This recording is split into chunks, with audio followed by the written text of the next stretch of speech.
This meeting is being recorded. Okay, good. All right, Castellanos, you have a question. Go ahead. Professor, so you said we're not gonna do the breakout rooms today? No breakout rooms today. I go straight into Buber and then straight into Irigaray. Pure lecture. Okay. Hopefully as interactive as possible, but yes, pure lecture. Okay, so let's begin with Buber. So in this particular book, among other things, he's interested in relationships. One of the reasons, of course, is that he believes we have lost the sacred art of relationship. We are treating everything like a commodity. And we are really in that century now, right? We are really in a world where relationships have become commodities. Like we can order someone, we can have apps and order a date for the evening. I mean, that is unheard of, right? In the past, of course. So we have, everything is at our fingertips. We can order food and we can order a date on the same app, on the same phone, not the same app, right? And so it is very hard, not to fall into a consumeristic approach to relationships. And we also, right, to stay with the consumerism, we also market ourselves, right? We are treating even ourselves like objects by marketing ourselves. Of course, when you join an app, you have to market yourself. You can't just put you got to put the best of yourself. You got to say something funny, have a nice picture, right? So again, appealing to, right, hopefully somebody will pick me, right? So we are really in a moment in time right now, which is very dangerous according to Buber, because we are now, there is almost no difference, right, between ordering food or ordering a human being. And there's and it's very easy to fall into, seeing everything like an object, including people. And so the same, like we can order people, right, we can kind of order a date for the evening, we can also get rid of people the same way we can get rid of an object, right? If I'm done with this pencil, I throw it away. If you're done with a human being, you ghost them. Right? So we are really in a time where what Buber is talking about, I think, is urgent. We have forgotten, or we are slowly forgetting. It's becoming so easy to treat each other like commodities. We are slowly forgetting the sacred art of relationships. And so one of the reasons that Buber has written this book is to really, of course, not to preach to us, but to help us rediscover this sacred art of relating that we all kind of have a vague notion of, but he's really going to help us remember what it's like to treat a human being like a human being. So in this particular text that we're studying, we're going to focus, of course, on romantic love. And in this particular text, he's actually going to offer a reflection on two main paths that people were choosing. In his time, he's writing this in the 20s. Europe was a little more avant-garde, a little more progressive than the United States at that time in the 20s. So we have already in Europe the sexual revolution. We already have the emancipation of women, which came a little later in the United States. But we already have alternatives to the traditional models of relating, right? The traditional model is marriage. And in Europe, or in the 20s, people are already exploring alternatives to marriage, right? I will call that particular alternative that Buber is talking about here. I'll use the contemporary name for it. We'll talk about polyamory a little bit. Okay, that would be what, is that even how you spell it? Polyamory, I believe. Yes. Okay, so that's the alternative today, right? If you can be in a traditional monogamous relationship, whether it's marriage or domestic partnerships, the same thing, right? In Buber's mind, you are committed to one person. Or you can choose a non-traditional approach, which is to have several partners, either simultaneously or one after the other, right? These are the two main alternatives that we are exploring nowadays as a society.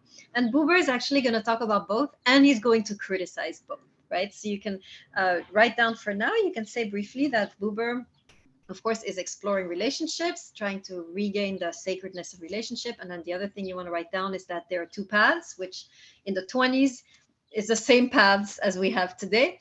We have the path of traditional monogamous relationship, which he calls marriage, but we can also, I think, domestic partnerships fall into that. It's a monogamous committed relationship. Or you have the path of having several partners either simultaneously or one after the other. This is a non-traditional path. Okay, so what Buber is going to do is going to actually criticize both. He's going to show that both have problems. And then what he's going to do in his text, he's going to try to merge the two in a way. And he's going to come up with something which I have called the open marriage. Okay, so this is different from open relationship. I'm going to explain before some of you have a heart attack. This is what he means. What he's going to mean by open marriage is a relationship which is monogamous, right? But which has the freedom that one looks for in polyamorous relationships. So this is kind of a how do you say, it sounds like an oxymoron, right? To have an open marriage, but we're going to see that that's what he's striving for. He's striving for a committed monogamous relationship, which is not asphyxiating, which is not restrictive, which is not, which doesn't suffocate and choke you and fence you in, right? So that's kind of what he's aiming for. He's trying to bring the best of both worlds together. He's doing a synthesis. Okay, but first let's go into his criticism of both marriage and polyamory. So I'm going to start with this criticism of marriage. I'm on page 94. Second paragraph on page 94. Wave at me when you have it. It starts with, okay, thank you. Today I have 3 people that I look at the whole time is Mia, Kogan, and Suresh. You are my audience today. You're the only people I can see. I shouldn't have said that because now the rest of you are going to unplug. Okay, I see a question by Castellanos. Yes? Oh, no, I was just raising my, since my camera is okay, okay. Okay, got you. Thank you. Okay, so here, starting with marriage, he begins by saying this. The institutions, so talking about the institution of marriage, that institutions yield no public life is felt by more and more human beings to their sorrows. He's saying institutions basically don't work. The institution of marriage does not work. We have not been able to achieve that institution, or that institution in our society has not been able to create lasting love. And we can see that, right? We see the number of divorces, right? I think it's 60% now. Or even if people stay together, we don't want their relationship. We don't want to be there. It's a very toxic relationships often. So we are really in a time of crisis where either we can't sustain a lasting relationship or we sustain one, but it's a toxic relationship. So it is quite difficult. It's very rare when people succeed in our day and age, right? And he says this is the source of the distress and the search of our age. We are really searching as a civilization how to do this. Why are we failing? We are so successful technologically, scientifically, even politically. And yet when it comes to the home, we are like, the cavemen. That's how sophisticated we are. So we do need to reflect on this also. And one of the reasons Buber is worried about our civilization is that we put so much effort in the sciences and in technology, and we are so advanced, but we put so little thought in our relationships that we are kind of limping as a society. We are very primitive when it comes to relationships and very advanced when it comes to science. And what Buber is trying to say by writing this book is we need to become more sophisticated when it comes to relationships. We need to become more thoughtful, more reflective when it comes to weaving a relationship with another human being. We have to be as sophisticated as science, right? We need to begin to develop this. Okay, so then he says, okay, so this is the distress. And so he says, and I'm skipping to the 3rd paragraph, those who suffer because institutions yield public life have thought of a remedy. So now he's going to go to the alternative, right? Because marriage has not worked. People are thinking, well, maybe the reason is we need to be more authentic, be more connected to the feelings that we have. And so he says this, right? Feelings are to loosen up or thaw or explode the institution. So he says, well, instead of sticking with someone because it's, you're wedded to them and you have a ring and you have an SUV and you have a, what do you call those, mortgage, right? And you're stuck now. He says, we should just explode those institutions and just follow our hearts. So in a way, Buber agrees with this, right? He says this is healthy, right? We don't want to be, hypocritical and just stay with someone because, society requires us to, or our families require us to. We don't want to just be hypocritical and fake it. We don't want to be fakers anymore. We want to be real. We want to be authentic. We want to be connected to our heart. We want to follow our feelings. And my feeling right now is telling me I have to leave you, right? So, and Buber acknowledges this is healthy. We ought to reconnect to our feelings, right? Remember, Buber is also an existentialist like Kierkegaard. He values, he honors feelings, right? So, but then he doubts whether this is the key to creating a lasting relationship. So he says this here, as if, right, the marriage could be renewed by feelings, by introducing the freedom of feelings, right? So he says, so he's showing, he's talking about both paths, saying that in a way, there are two experiments that we are trying as a society to create lasting love. And we're going to see now that he's going to criticize both. So we see the essence of his critique on page 92. So go to page 92, the very last sentence. Wave at me when you're there, standing under the basic word. Okay, thanks. So here we're going to see that he's going to give us the criticism in kind of metaphorical terms, and we're going to explore those. Standing under the basic word of separation, which keeps apart I and it. He, so that is us as a society, has divided his life with his fellow men into two neatly defined districts. Okay, so this is the two paths I was talking about. Institutions, so this is marriage or monogamy, and feelings. And here, this is the path of polyamory. And then the criticism begins. It district, he says, and I district. Okay, so that's the essence of his criticism. The problem with marriage, he says, is that it can easily fall into an I-it relationship. And the problem with polyamory is that it can easily fall into an I relationship. So we're going to explore both and see how those apply. And then we're going to see how we can create an open marriage, right? So first, let's explore I-it. So can anyone remind me what is an I-it relationship? Based on the lectures I gave before, can anyone remind the class about that definition?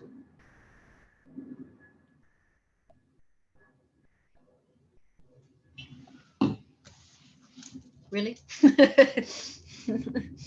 Then Kogan, go ahead.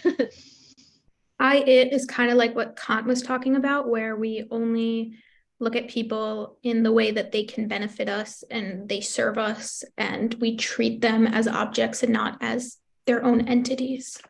Okay, very good, right? It district, if you remember Kant, that's very good.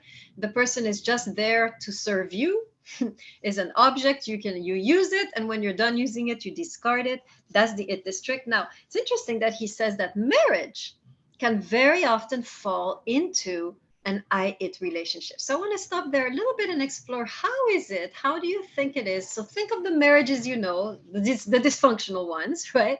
Try to look at how their relationship has over time degenerated into an I-it relationship. So I'm curious, how do you see the I-it playing out in many marriages? So I'm curious to hear from you. Go ahead. Let me go in gallery view, see where y'all are at, if I still have people in the classroom. Yes, I see you. Okay, great. Okay, let's hear a little bit from you. Yes, Philippe, go ahead. In divorces? Okay, how is that an I-it? Tell me a little bit. I'm curious. Because it has reached the point where this person no longer serves a purpose to you, so now you're getting rid of them. Okay, that's nice. Very good, right? The ease with which we separate from each other, right? And even our therapists will influence us. They will say, does this person still serve you, right? Does this marriage still serve you? The expression is deeply problematic in my view, right? And in Buber's view. What do you mean serve you? That's not what they're here for, right? So does that, right? This relate, or the expression, I outgrew this person, or I outgrew this relationship. They don't serve me anymore. And then of course it's time to move on so I can find a better fit, right? This is like clothing. A person is not a clothing that, you know, you can fit you and then doesn't fit you, right? So but we have this approach even in the therapist office. There will be this idea that this person no longer serves you, so it's time to discard them. And we do this ruthlessly, right? We do this ruthlessly, and that is a sign, right, that We have fun. So that's okay. So that's towards the end of the marriage. I'm looking within the marriage. You're still together, right? How do you often fall into the I it pattern with your yes, Kogan, go ahead.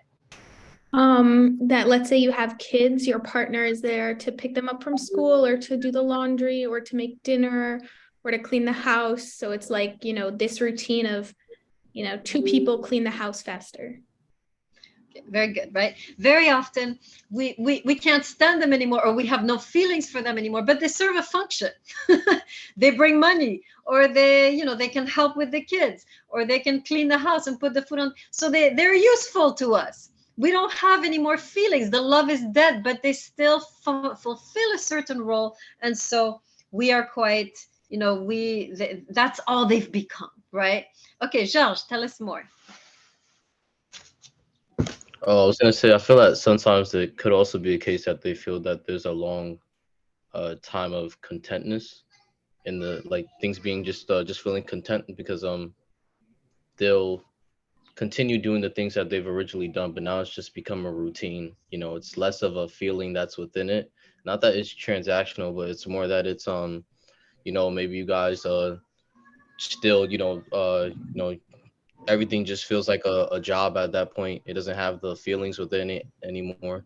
So, you know, it could be, yeah, I picked up the kids from school and then afterwards, you know, you got home, you guys talk for 2, 3. There's no, you know, sometimes they'll say there's that spark is gone because, you know, you guys have just been doing what you've been doing, but there's nothing, you know, everything, you just follow it now. It's not as inspiring. Okay, good. Right. You said it very nice, right? In many ways, the marriage can become a transactional agreement, right? You do this, I do this, and we're good. Right? So, okay, so you're sensing, right? You're seeing a little bit how marriage can easily degenerate. We'll see more as we explore the concept of open marriage. But for now, we have an idea already that marriage itself, even though, you know, it's legit, it's sanctioned by society, it can become very perverse, ethically speaking, right? There can be a lot of issues, moral issues in the way the marriage is lived, where the person is just an it.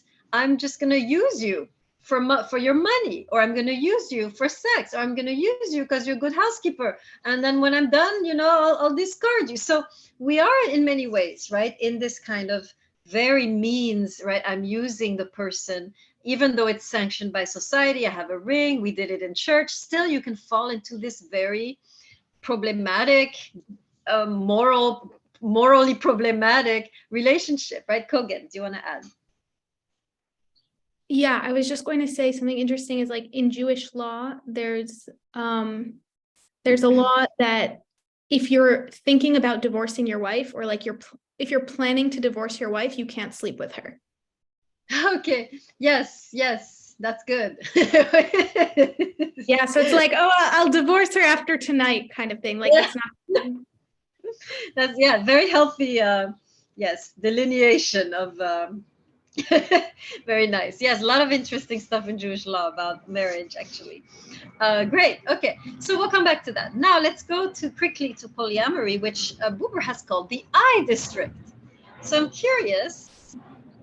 We know, right? Polyamory is you're guided by your heart, right? You're with someone, but now you have an attraction for that person. So here they come, right? Or maybe now you will leave that person for that person. You're following mostly your heart and your feelings. You're trying to be authentic. You don't want to be in a relationship that feels stale or fake. And so you are simply following, right, where your heart is leading. When you feel like the relationship has, you know, how shall I put it? Kind of lost its flavor or lost its spark, then, you know, it's simply an indication the relationship has died and now it's time to move on, right? So so that's the polyamory ethos, right?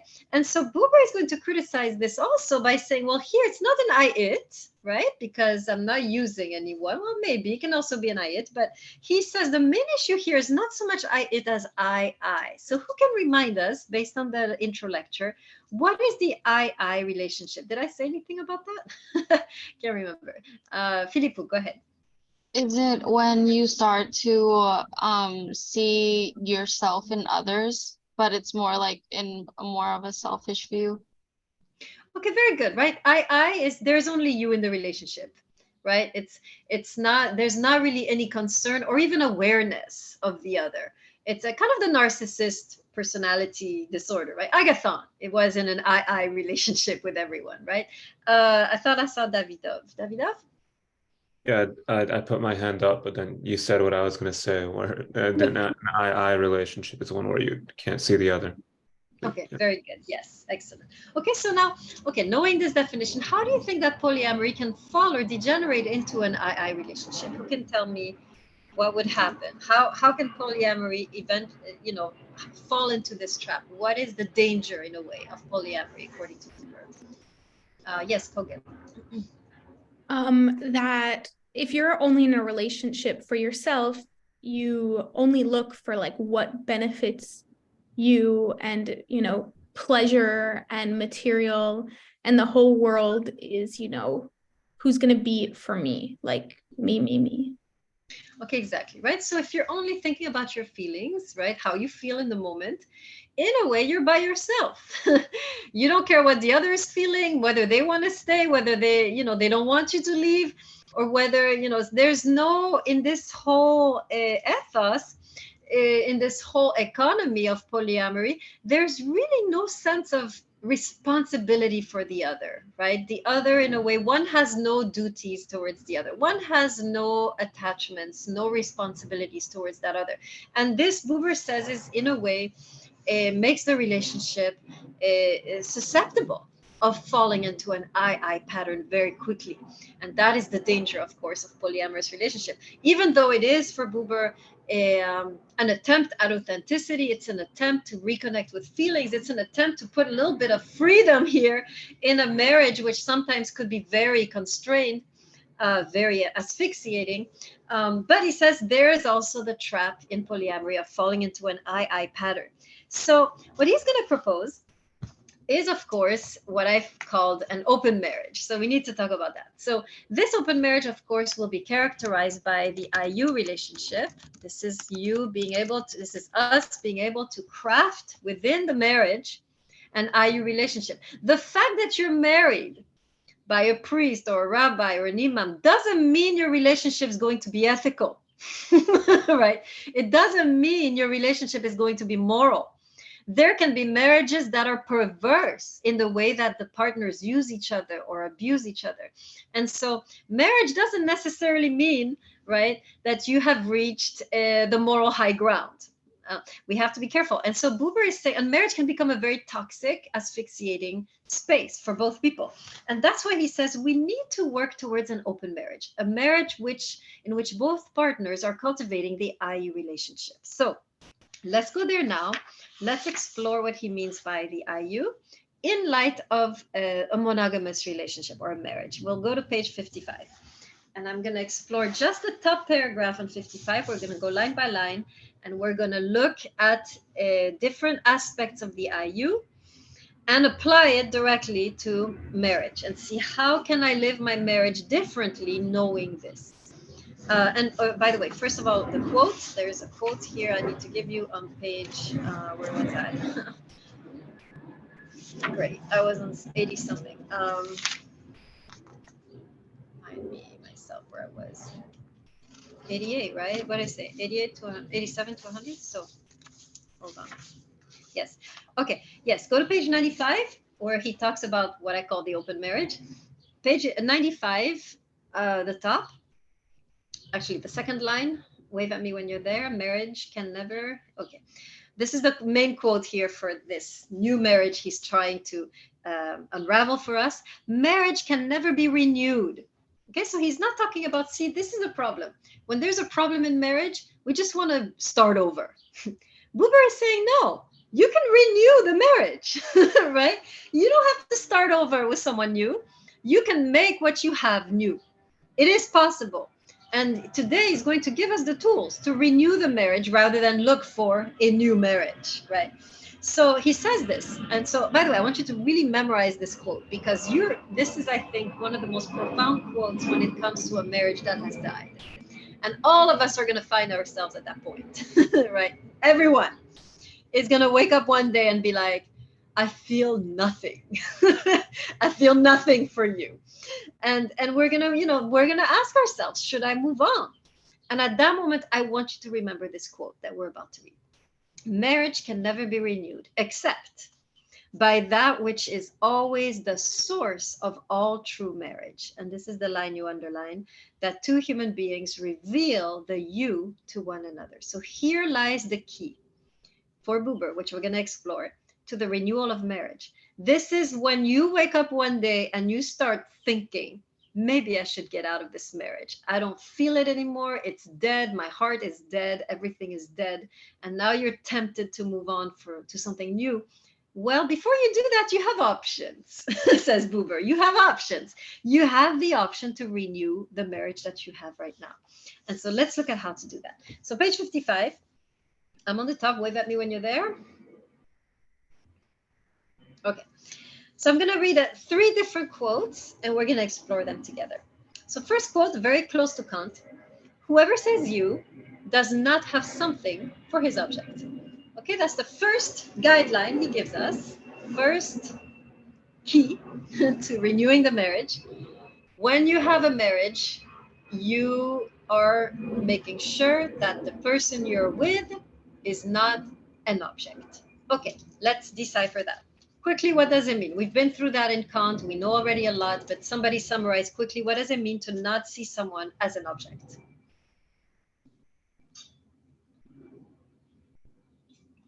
In other words, to not see your partner, to stop seeing your partner as an object. What does it mean? Because you're doing it. What does it mean to stop doing that? What does it look like? Georges, go ahead. To not see them merely as some sort of beneficial gain, or superficially, to actually understand them in a greater, deeper depth. Okay, very good, right? That person is not just there for you. That's the first thing you have to realize. That person is not just there to satisfy me emotionally. They're not just there to satisfy me sexually. They're not just there to satisfy me financially. That is not their fundamental role. That person is not just there for me. And so when that person stops satisfying me emotionally or sexually or financially, it is not a ground for divorce, right? Because that's not their role. Right? They are not just a thing that's supposed to be, satisfying all of your needs. And this is, and I'll get with you, Filippo, in a second. This is one of the main problems, right? Let's imagine the man comes home, or the woman, doesn't matter, come home and they expect the person to be sexually available. That's treating them like an it. Or you come home and you expect them to listen to your whole shitty day, right? And now they have become your emotional trash can. And then, and then some people and maybe they tell you, like, I don't want to be your emotional trash can. And they're like, well, what are you here for? You're my wife. You're my husband. You're supposed to listen to me. No, right? That they're not just there for that, right? Or we expect them to make a certain amount of money. Otherwise, they're not fulfilling their role, right? These are all expectations we have that the other person is going to fulfill X, Y, Z needs. And Buber is saying, get rid of that. Get rid of, if you want to have an open marriage, a marriage which has oxygen, a marriage which is free, a marriage which has space, spaciousness, a marriage where feelings can survive, right? That's what he means by open marriage. It's a marriage where feelings can continue to burn. You have to get rid of this attitude that that person is there to fulfill that need. That is not their role. It's nice when they fulfill it, right? But it's not their role. Okay, that's the first thing we're learning. Filippo, go ahead. Oh, yeah, I'm just a little lost on page 55. What was the quote one more time? Top line, first line. Whoever says you does not have something for his object. Oh, thank you. Got it. Very good. Sorry. Yeah. Okay, so that's the first thing we see, right? That person is not there to satisfy you emotionally. They're not there to satisfy you financially. They're not there to satisfy you. They're not primordially there to satisfy you. We've learned already through this class, right, that the other person is primordially there to challenge us, not to satisfy us. If you're looking for satisfaction, marriage is not the place where you should look. Davidov, go ahead. Yeah, this also confused me when I was doing the reading earlier. Do you know what he means when he says "you has no borders," or We're getting there. where We're you coming is to there is no something? That's a very enigmatic quote, and we're getting there right now. Okay, good. Anything else about the object, right? And this might be new to us, right? Because we tend to think of marriage as, a place of satisfaction. But see, this is where we are wrong. The mother is a place of satisfaction, not the wife, right? And this is often the mistake we make. We want a parent. I've talked about this before, right? We might not have been parented well, and we are seeking the father or the mother in our partner. We're seeking to be nurtured, to be comforted, to be, protected. And when we don't have that, we have a tantrum.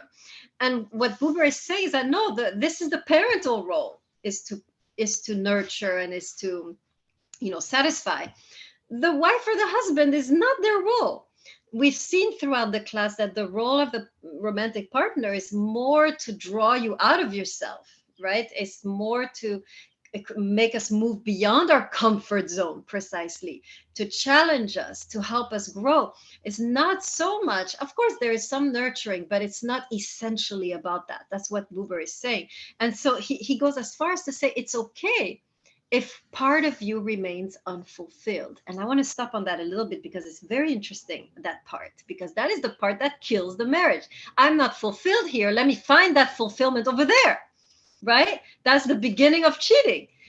They don't fulfill me. So we pressure them to fulfill us in that way and they can't, or we go look elsewhere. So I want to look really briefly and spend a little time on that. Why the marriage is not there, why there should always be a part of us that remains unfulfilled.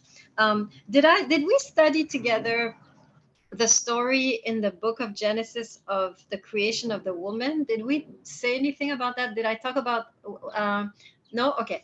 So there's a really interesting story in the Hebrew Bible about the creation of the first man and the first woman.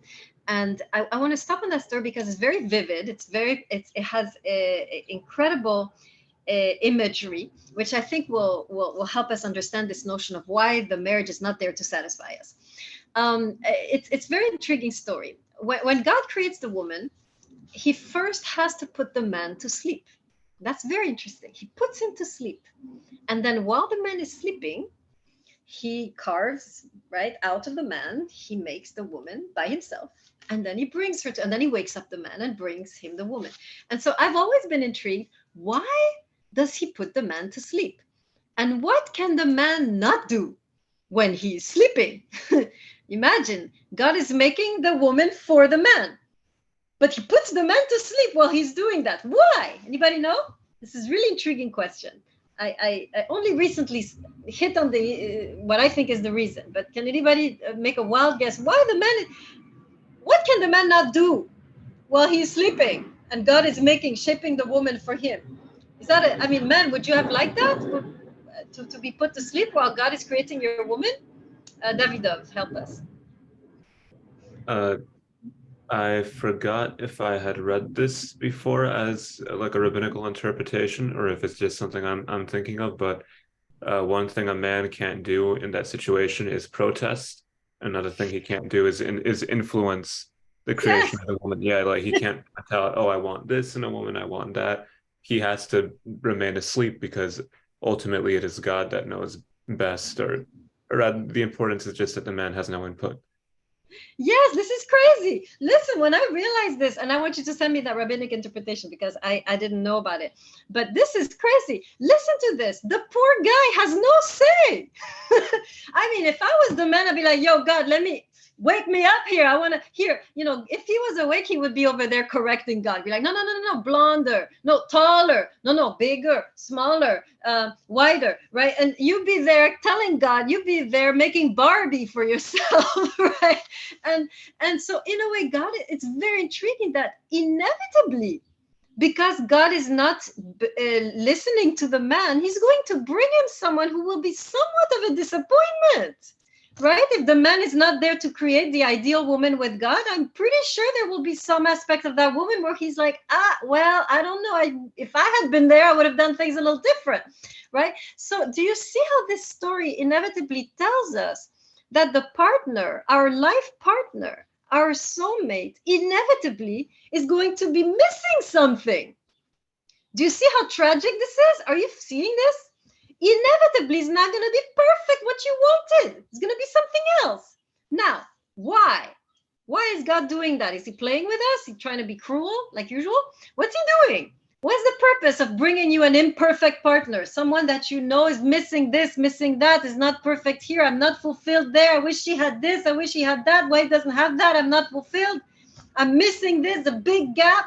Okay, why would God do that? Bring you an imperfect partner. What's the point? What's he trying to do? Josh. I think it'll be in a way to challenge you. Uh, uh, when people are in marriage, they often change as they compromise for their partners. I think what this generation definitely doesn't understand nowadays is that no two people are the same. So when you come together, you're bound to have to compromise in some way, shape, or form. And through that wrestling and tussling with someone who's indifferent, compared to you, you learn sometimes your mistakes as well. You gain an outside perspective of yourself, and them two of themselves. Versus if I gave you someone who's perfect and meets your every needs, you probably never change as a person. You'd probably stay the same way because you'd have no need to. The person they complement everything that you do. There's no room for change if someone's already made the change for you. Okay, excellent, right? One of the benefits, right, of having someone who is not exactly what we wanted is that you have to grow in order to be with that person. Part of you has to grow in order to be happy with that person.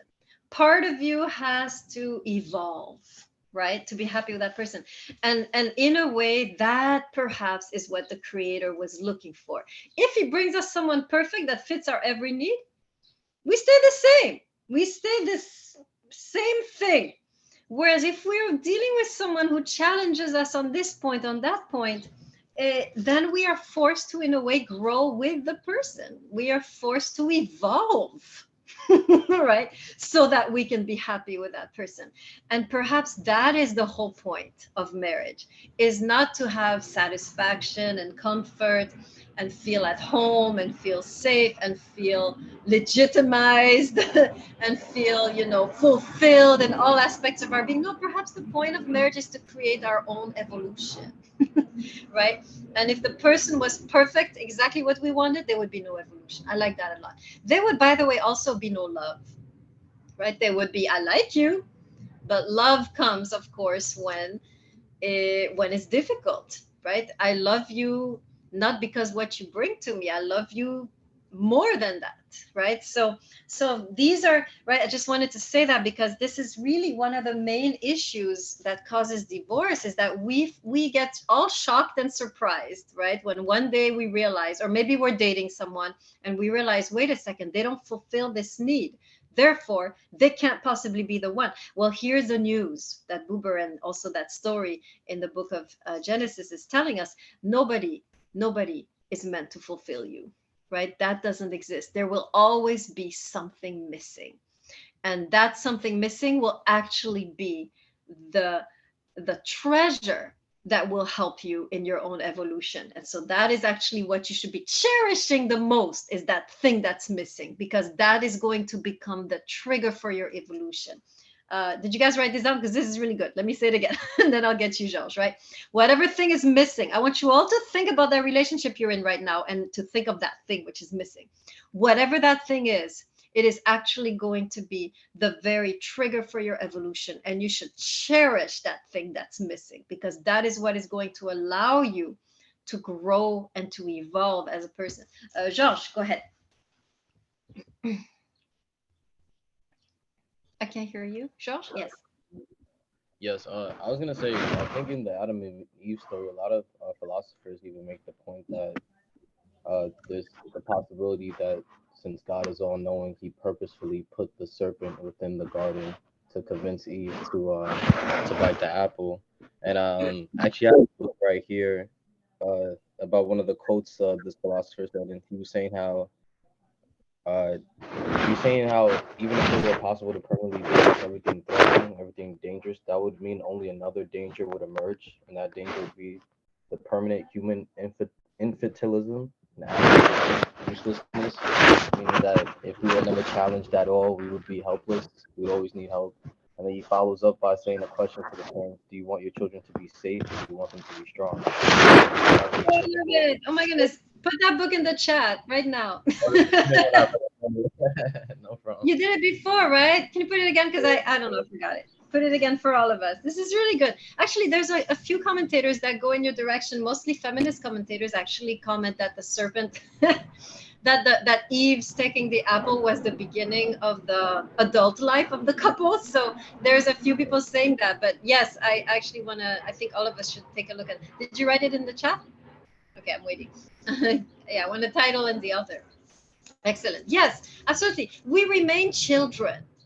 If all our needs are satisfied, we remain children. It's when there's something missing and we can still, in a way, find joy and contentment. That is the work of the adult. Kierkegaard says something really beautiful. We didn't study that passage, but he talks about love as an art, as being creative. And he says, what is the true artist? Is the true artist the one that finds the perfect object to depict? Or is the true artist is the one that can take any material and make it beautiful? Right? That's what he says in the Works of Love. You can read further and you'll find that story of the two artists. And he's saying basically the true artist doesn't need perfection in order to be creative. The true artist can take any material that is given him and make it into perfection. And that is the invitation, I think, of the Creator when he brings us someone who is imperfect, but actually perfect in their imperfection, because they will push us to become creative and evolve into a partner for that person. 12 rules. Okay, I'm writing it down. 12 rules for life by Jordan Peterson. Sounds like a really interesting book. Thank you, Georges. Okay, okay, now we can go. Filippo, I think you had your hand up a half hour ago. Go ahead, Filippo. No, sorry, that was just for when I was a little lost in the book. Oh, okay, so you're good. All right, let's go to the next quote, the one that Davidov was wondering about. The you has no borders. Okay, let's explore that a little bit. So basically saying here, if you're your partner, if you're going to treat them like a you shouldn't put borders around them.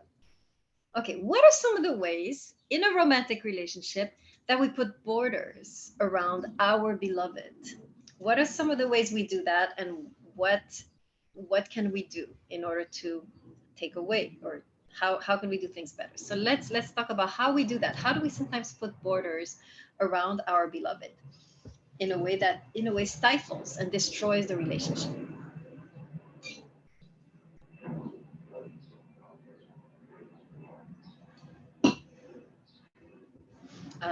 Davidov and then Josh. I mean, maybe within the context of a marriage, like if one partner has a certain standard of living, they might push the other partner to work more, or say, no, you can't stay home more, or you can't do this job, or you can't do that, you have to do this. Or like they might force you to not pursue a certain passion because you should be cleaning the house or watching the kids, or you should be pursuing a higher position in your job. And so it's again based off of our needs and what we want them to fulfill for us, and we use that as a border for you can't cross this line. Excellent, right? So many expectations that we set on our beloveds, right? Dress like that, talk like that, act like that, don't see those friends, don't do that kind of job, no, you can't go back to school, and so forth, right? No, this is your role, you're supposed to do this, why you want to do that, and no, you can't become a painter, and and so forth, right? So and this is, I mean, I used to read this text and be like, yeah, that's obvious, and then I was in a relationship and I started doing that. It's crazy the way that we feel so unsafe with someone who doesn't fit into our little quadrangle of a life, and we want to change them, and we want them to fit our expectations in all kinds of little ways. that are destructive and toxic and fatal. And so that's one way, right, to break the roles, to break the expectations, explode your own expectations of who the man should be, of who the woman should be, of who your partner should be, to lose those expectations. I think Rumi talks about that too, and to lose the roles. This is interesting because he's writing in the 20s, right? Where you still have in marriage very fixed roles. The woman's supposed to be at home, the man's supposed to be working, breadwinner, and so forth. He's saying here, let's not become attached to these roles. Sometimes they work, but sometimes they don't. And it's not a big deal if we switch roles, or maybe have no roles, or maybe alternate roles. It's not a big deal. We are monogamous. That is the big deal, right? But you as a woman, maybe you want to be the breadwinner, and you as a man, maybe you want to stay home, or maybe you want to earn less.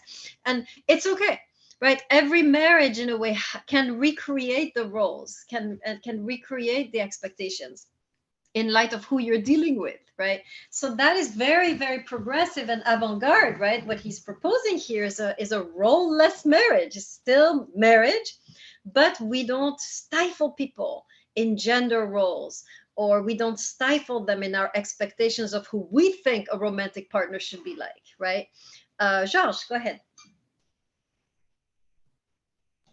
Oh yeah, I was just gonna say the same thing when I said before that there's obviously things that you could do that you want your partner to do or not be doing, but obviously it's destructive because you're asking them to do something that maybe they're not used to, or something that they that's not a way of life that they're used to living. So it's kind of feels like tyranny if all of a sudden one day your life is flipped upside down from one way to another, especially if there's been not a steady transition. That's why people compromise, like, okay, I'll do this, or you'll do that, or if you don't do that, I'll do this, or you have a conversation on it. But yeah. Excellent. I'll give you an example of a friend of mine, which I hope will never stumble on this video, because I'm about to reveal all her personal life right now. So I'm going to give you an example of a marriage which I think is in danger because of this. This is a friend of mine. So she had a PhD. She was very educated. And he wasn't. He was actually a construction worker. So he had his own crew, and he would go and just build or repair. He was into that, and he loved it. He was very good at it. In fact, I remember he once did some work on my parents' house, and I remember watching him, just hammer a nail. He was hammering a nail. The guy, he was like a ballerina. I mean, he was so graceful. Like there was a rhythm. Like he was like on the dance floor. He loved it so much. You could sense he was in his element, right?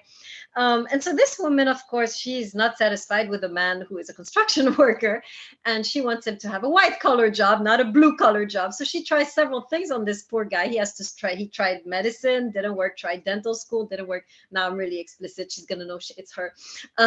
And then she's like, okay, well, go into finance.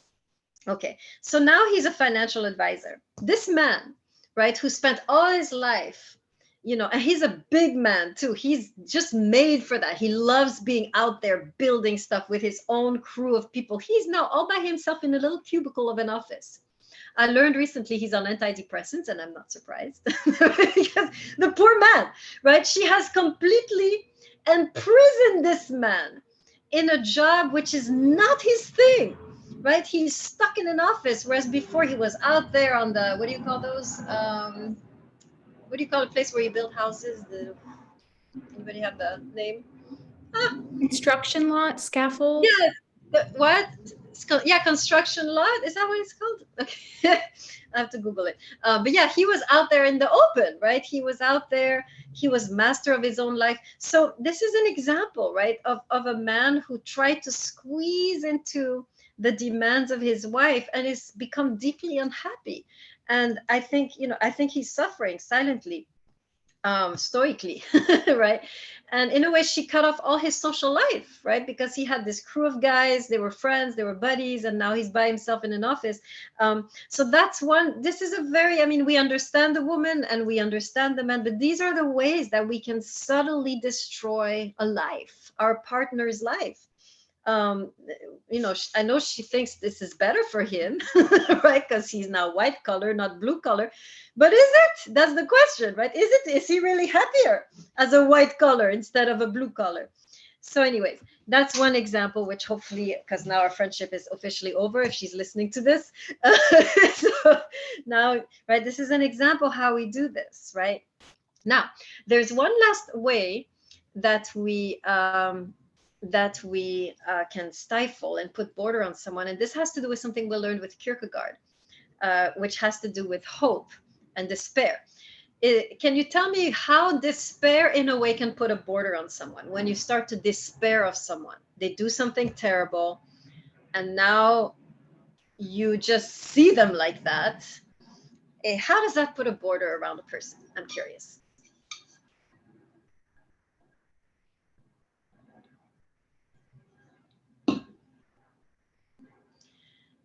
And how would hope take away the border, I guess? Davidov, go ahead. I mean, I guess starting with hope, because that's what we discussed first, is that having the faith in the possibility of the good, it leaves it open for your partner to actually achieve the good. Whereas the opposite, despair, like saying, choosing to only see the bad elements of your partner, will make them think that that is the only thing that they can achieve, or that they can't achieve anything outside of that. And so you create this kind of mental barrier where they can't progress past what you see for them. Right, very good. You've all heard the expression, once a cheater, always a cheater, right? This is one way we put a border, right? You did this once in your past, and that's who you are now, right? We merge them with their actions. We don't see that they could be something else, that they could do something else, that they could become something else. And in doing so, in despairing of them, in saying, you're always going to be this because you did this once, now that's how I see you, boom, we have put a border. And hope, in a way, breaks open the border, says you can be anything. You don't have to be that which you did in the past or that which you're doing now, right? You can be more. You can be anything. And boom, you have redeemed them as a you, right? At that moment. I saw another hand. Was that Kogan? I was going to say similar to what David said. Okay, got it. Okay, great. So now, okay, so hopefully now you have some tips, right? How to renew the marriage. And I really want to emphasize that, because this has to do really, this is not like Kant where it's about doing your duty. This is about renewing the feelings in the marriage. I want to be very clear about that. When he talks about the renewal of marriage, he's not just saying, you know, be faithful because it's the right thing to do. He's saying, no, I want to renew the marriage, meaning I want to renew the feelings that used to, you know, flow between you.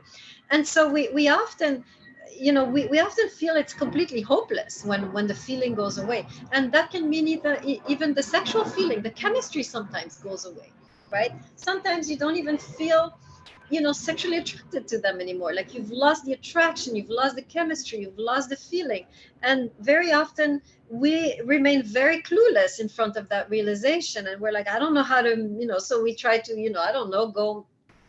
This is when people start to experiment, by the way. This is when people start to go, you know, let's try and bring some more people into the relationship, or let's become swingers, or let's, you know, this is when people start to explore non-monogamous options to spice things up. And what Buber is saying, you don't need to do that. You can spice things up by yourselves. You don't even need to buy any toys, right? The way you can do it, the reason the feeling is gone, he says, go to the root.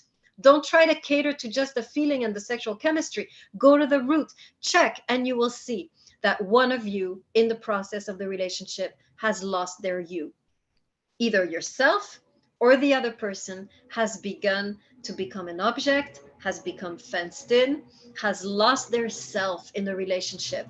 And that is the reason you have lost the feeling. It's not that, you know, magically the feeling left and that's, you know, like kind of like a tragedy and you can, you know, it's time to move on. No, the feeling can be rekindled, but the root of the feeling is not a feeling. It's a moral attitude. It's an I-you relationship is the root of the feeling. And so when you start to rebuild the IU relationship that you have lost is when the feelings will start to be rekindled. And this is the miracle of this, is that you don't try to rekindle the fire itself. You just try to rearrange the wood, right? When you're in a fireplace and the fire is dying, you're not there, working on the fire. You're working on the wood, the placement of the logs. You're blowing air. You're trying to do things to the wood, not to the fire. You can't do anything to the fire. Fire, you can't touch that. But you can touch the wood and you can assemble the wood differently. That's what Buber is saying. You can't work on the feeling. You can't force the feeling, but you can work on the IU. And as you move the wood, the logs, as you rework the IU, the fire is able to grow again. And so the question you should ask yourself when the feeling is gone, have I lost my you? Right? Have I become an object? Am I stuck in a role right now? Am I stuck in their expectations? Have I forfeited my own dreams and desires and my own identity for this relationship? Am I fenced in? Or you can ask yourself, am I doing that to the other person? Are they fenced in? Have I been treating them like an object? Start to ask yourself this question and modify your behavior and see if the fire doesn't start to slowly rekindle as you do that. So there's nothing you can do with the fire when the fire is dying. You cannot manipulate the fire, but you can manipulate the logs. And that's what Buber is saying. He's saying, go to the root system here, which is the IU, right? Okay, any questions on Buber? That was an express tour through Buber. Any questions on anything we talked about before we take our break and then get into Irigaray? Okay. All right, let's take it's 4:01. Let's take a 4-minute break until 4:05, and then we'll get into Irigaray. So get your Irigaray texts ready. I'll see you in 4 minutes.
Okay, everybody, I am back.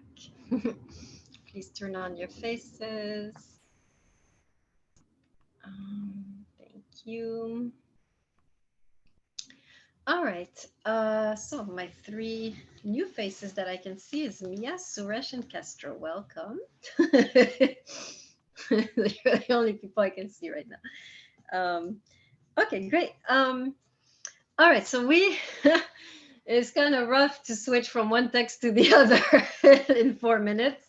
I'll never do this again, but here we are. Okay, so in case I'm aware that not all of you were able to read the text because such an expensive text, and I was gonna put a PDF, and then, as you know, I don't have my computer and none of my files, so I was not able to do that. And I could have also put a copy at the library. There are millions of things I could have done better when it comes to this text. So I think I might be lenient when it comes to the reading assignments of Irigaray because yeah, it's a little bit my fault if a lot of you were not able to do it. But to those who did, I commend you for your initiative, and I'm very impressed. So, okay, so thank goodness enough of you read Irigaray and have the book that we should be able to get through this together. Okay, so in case you didn't notice, as you were reading the text, it's not obvious because she has such an embellished way of speaking.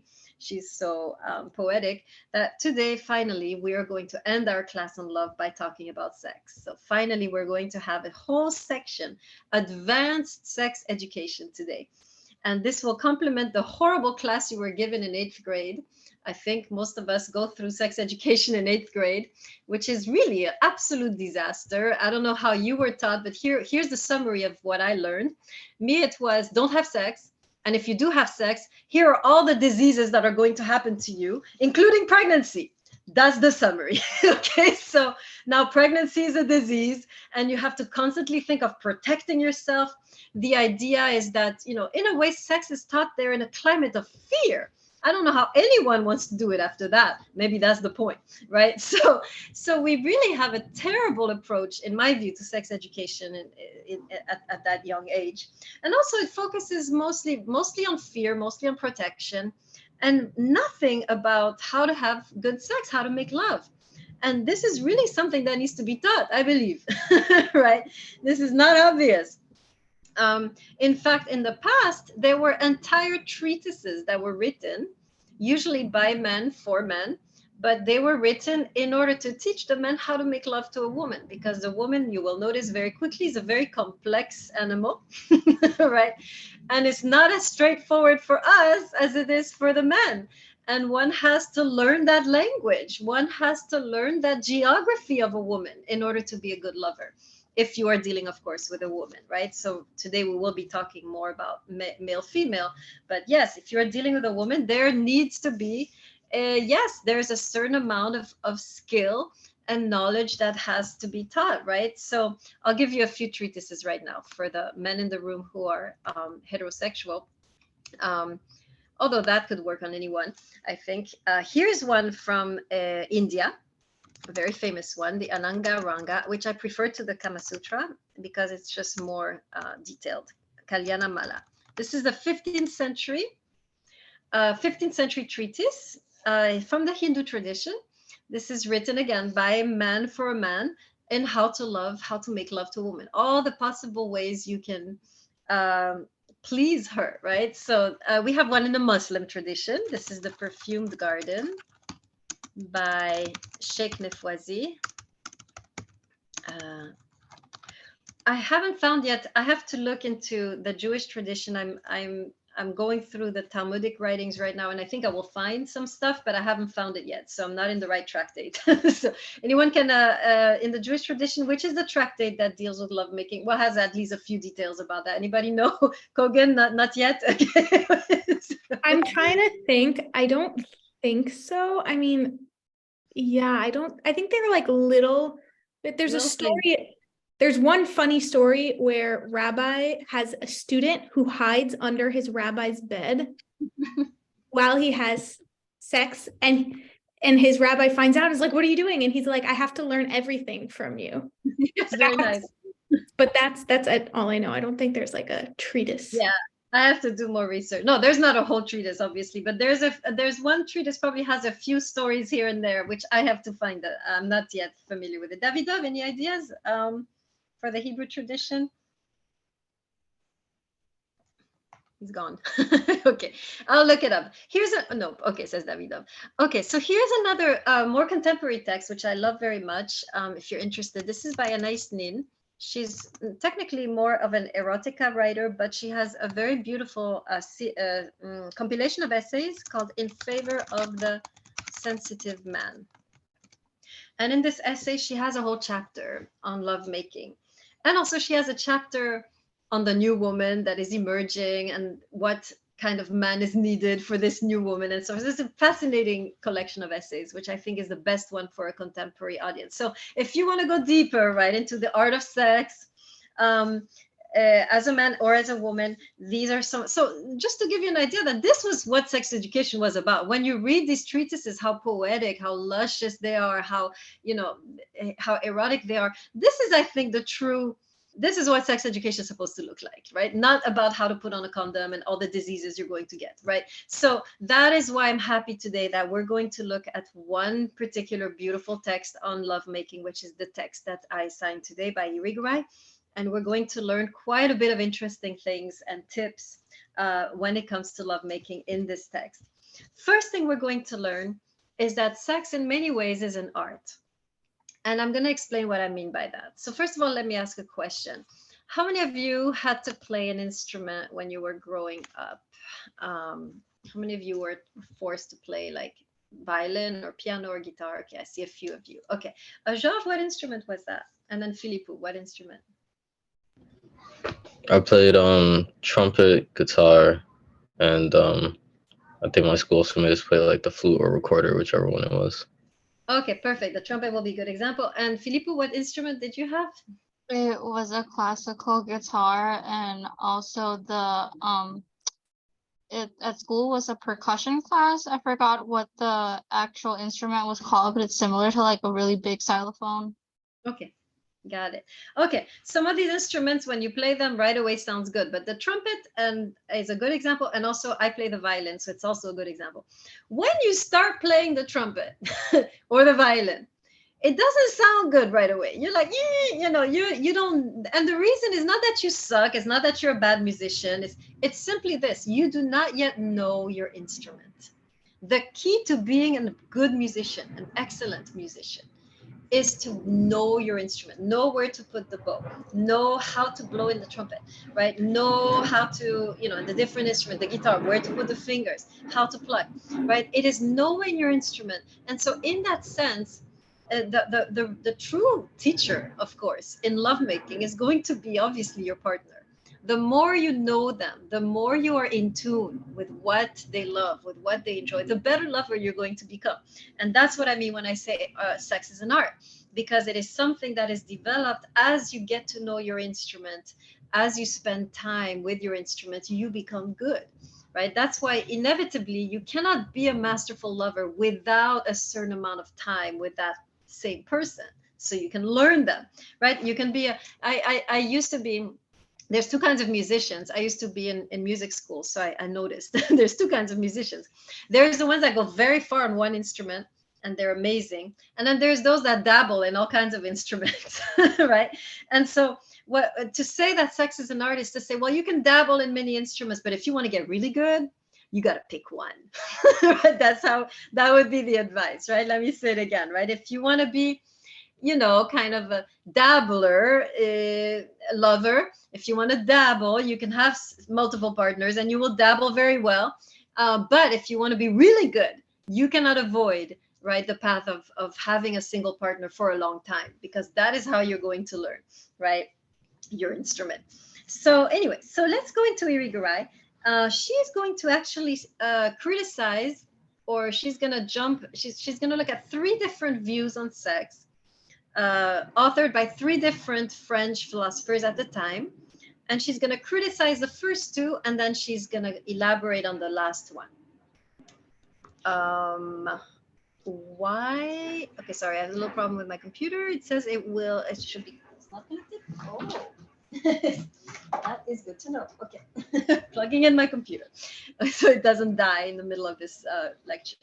Okay, so the three authors are as follows. I would like to be able to write in the chat. Yes. Okay. First author she's going to criticize is Sartre. Second author is a long name, so I'm writing it down, is Merleau-Ponty. I'm going to say the French way so you can learn French. And then the last one is Lévinas. So these are the three main authors she's going to look at, criticize, and then move forward. And incidentally, these three authors talk about what I would call three levels of sexual encounter. There are actually three levels to this. I'm going to look at what I call the beginner level. And this will be what Sartre thinks. So beginner level, let me write this down. Beginner level, this will be Sartre. And we'll see that it will describe an I-it relationship. So this is a way to encounter someone sexually in an I-it way. So I'm using Buberian terminology on purpose, right? Then we'll look at intermediate level. This will be Merleau-Ponty. And here we're going to see the I at play. And then finally, we will look at advanced level or sexual mastery. And this will be Lévinas. And here we will see finally the IU, right? So basically, that's what Buber is doing. Buber, what am I saying? That's what Irigaray is doing. She's going to explore these levels. She's not going to criticize. She's not a moral philosopher, right? She's a phenomenologist, which means she is interested in exploring all the different variations of the human experience. So she's an explorer. She's describing, she's elaborating on. She's not choosing for us, but we are invited, of course, to pick the path that we prefer or to identify the path we're in, right? So she's going to look at these three levels. I'm the one putting levels. She's not, right? But she's going to explore those. And eventually, of course, the goal will be to get to sexual mastery, which is what she will describe in the advanced level. So let's look at the beginner level with Sartre. I'm going to start by summarizing what he says, and then we'll read the quote. I'm on page 18 in 2B2. 18 in 2B2. Great, I ran out of water. Okay. This is going to be great. I'm just starting. Okay. Oh, well. All right, I'm going to summarize Sartre, and then we'll read the quote. Basically, what Sartre says, and he's always been like this, he's a very cynical author. He says basically all relationships are about possession. Ultimately, he says, you fall in love, you want to get married. Why? You want to possess the other person for your life. And he says, even you're saying you love them, and even you're being all sacrificial, and you're being all committed, and you're marrying in a church, you're still about possession, right? And so he says, right, ultimately, all relationships, no matter how sophisticated, no matter how sanctified they are, at the basis of it, there is this instinctive urge to possess the other person. And of course, Irigaray is going to criticize that. She's going to say, you are thinking in a very simplistic way, right?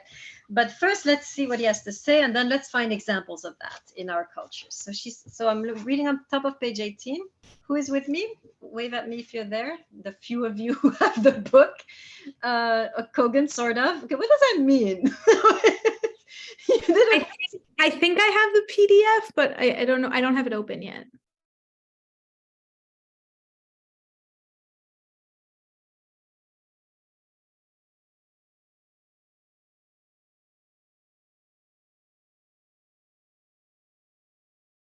Did she freeze? Yeah, I think so. Yeah.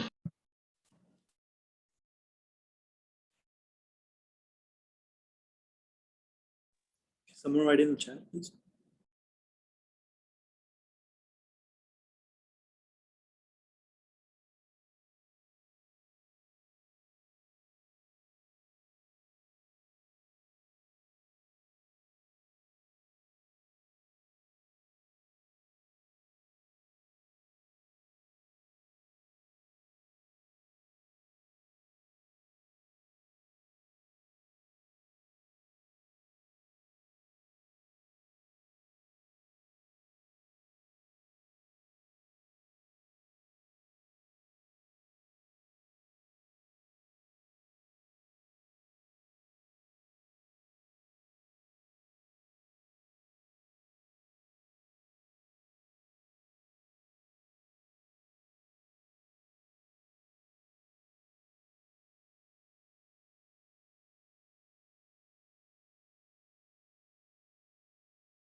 Can you guys hear me?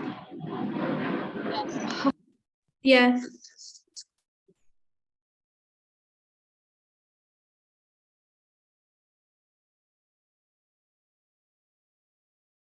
We can't hear you anymore.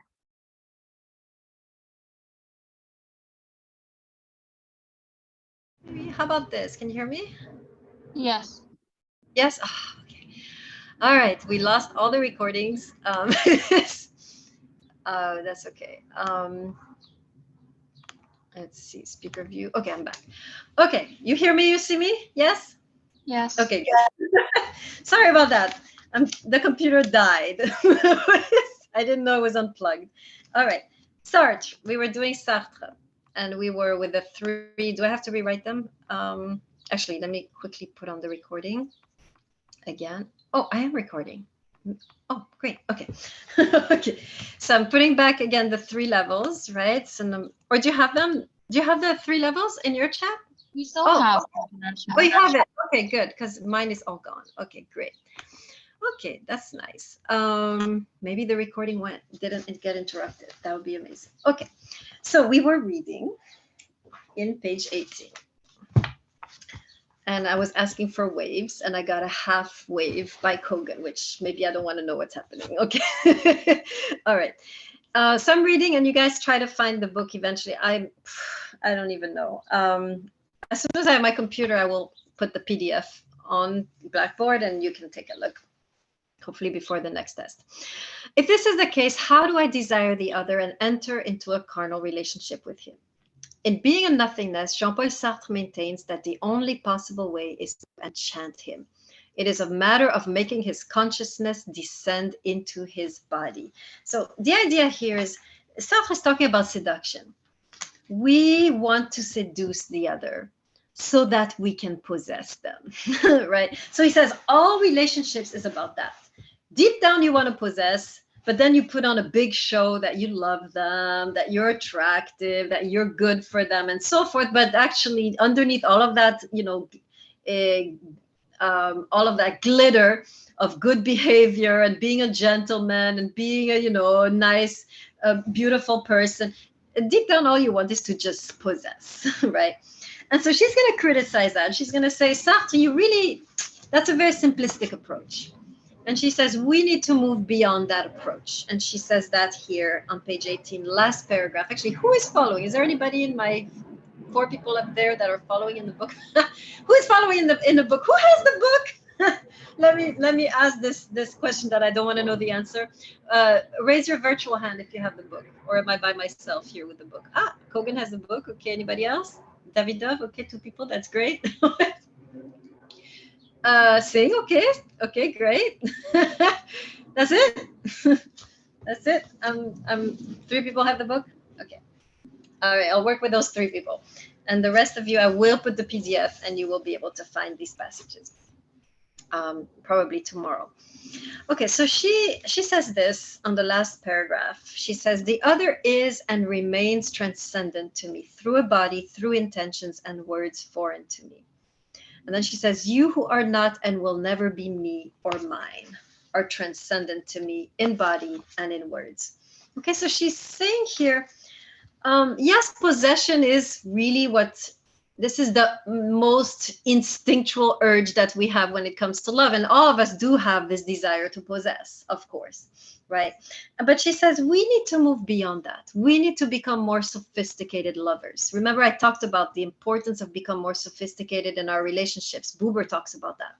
And she says the same. We have cultivated the arts. We have cultivated science. We have become, on the top cutting edge level when it comes to technology and science and the beauty of our devices. But what about our relationships, right? Why have we not cultivated our relationships to that degree?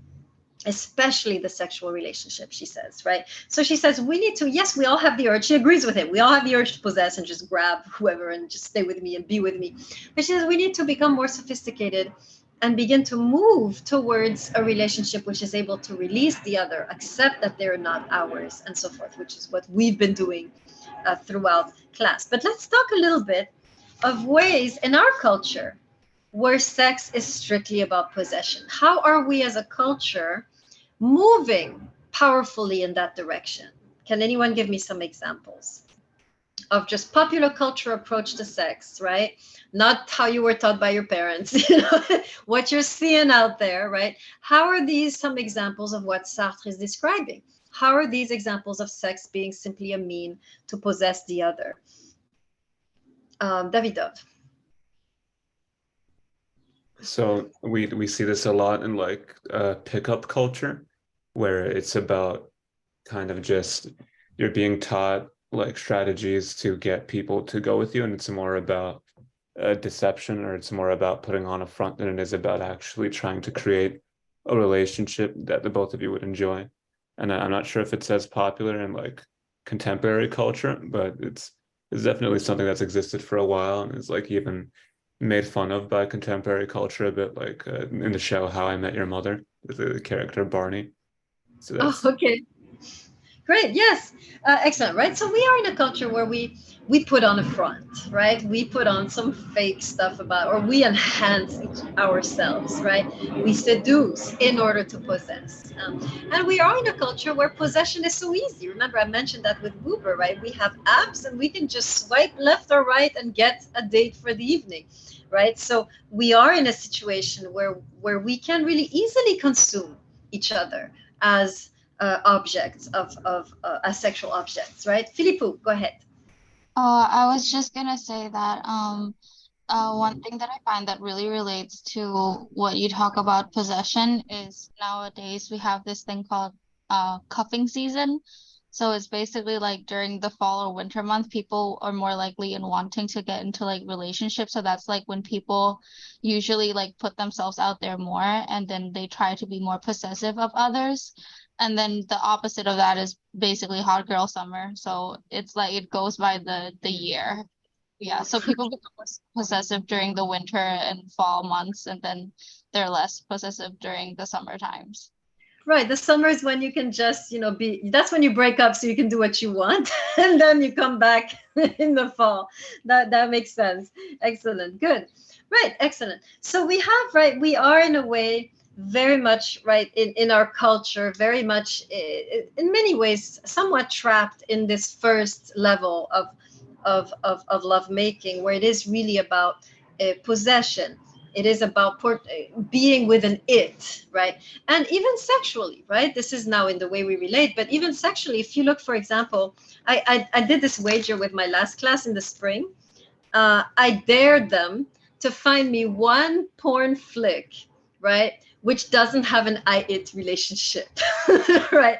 So one of the issues that we were discussing, right, is one of the issues, one of the problems with porn, apart from anything else you might envision, is this notion that the woman often in the situation is usually there to cater to the male pleasure, right?